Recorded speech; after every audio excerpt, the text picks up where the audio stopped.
Okay, that's disgusting. I don't know how anyone can find that cool. Sorry guys.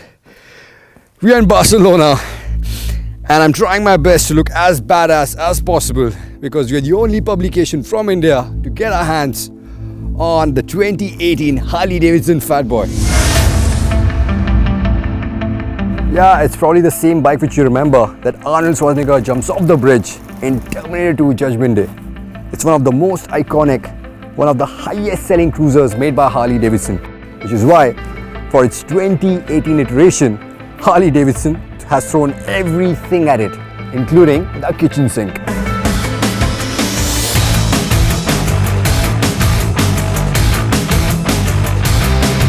Q.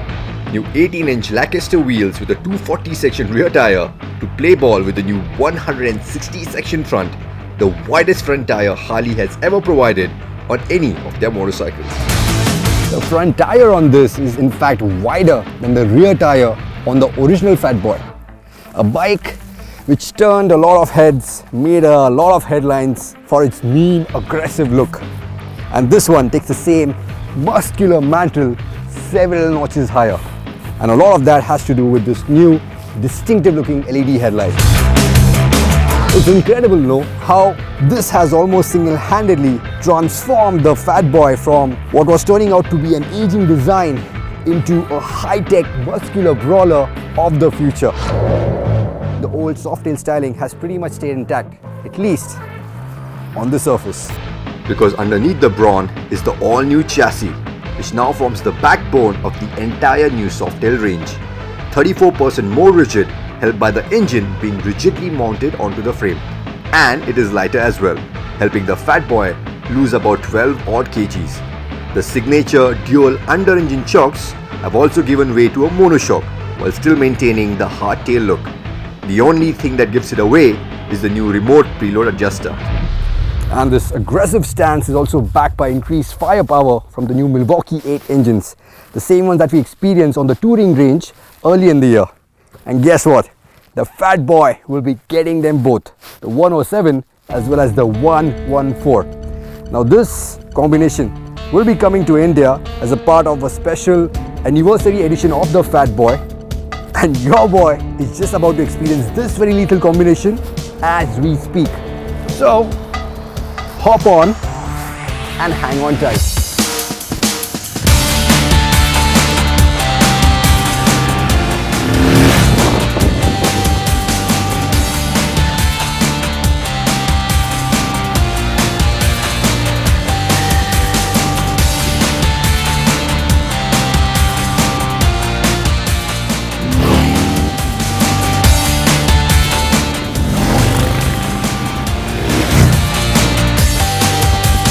Nothing like unleashing 156 Newton meters of torque on an empty winding road up in the mountains.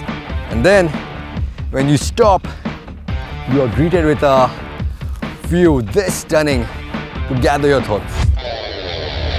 What a place. And I have to say, what an engine. I loved it when I first tried it on the CVO.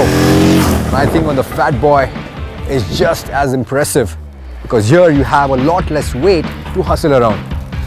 But to be honest, more than the outright grunt, I liked its refinement and tractability, because the counterbalancers pretty much take care of most of the buzz, the fueling is good, and you always have plenty of torque on tap. So basically just put the bike in the third or fourth gear, forget about shifting, because even from as low as 1700 RPM, it cools cleanly with minimum juddering.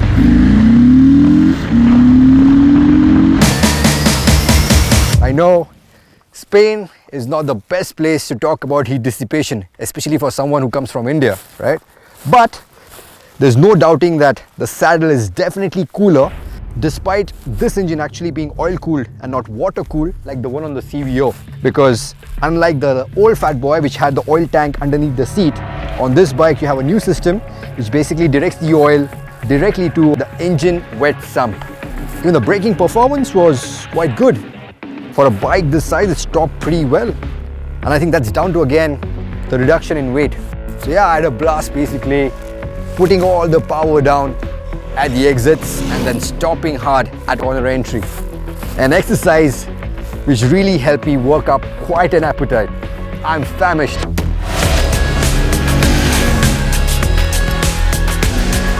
Really did not expect the steamroller to take to the corners so well, especially with the increased wheelbase and that massive front tire. Feels like one single unit going into corners. Feels quite planted because of the new rigid frame and the monoshock. Yeah, it does not like mid-corner corrections, but if you're smooth, that can be a lot of fun, as I just found out. Also, the suspension has worked the magic. The show-off forks and the monoshock, very good bump absorption, so the ride quality is superb. Where can it improve? Well, I did have a tough time finding neutral at stoplights. Also, despite the new 18-inch wheels, the ground clearance on this is in fact lower as compared to the older model. So at 115 mm, it's not the most practical for India. I would have liked the Fat Boy to also benefit from the increased cornering clearance like all the other Softail models because of the new platform. But unfortunately, that's not the case. In fact, the lean angle on this has reduced as compared to the old model as well. But then again, this is supposed to be a steamroller, more for going straight than for hugging corners, you know. And as far as the Fat Boy goes, I think I actually like this better than the old model. It's leaner, it's meaner, it's more powerful, it's more comfortable. What else can you ask for? So yeah, as far as I'm concerned, the new Fat Boy gets a big fat thumbs up for being the new badass of the town. Now I just have to wait to go back home and ride this with the 107 engine. Until then, thank you so much for watching. Cheers.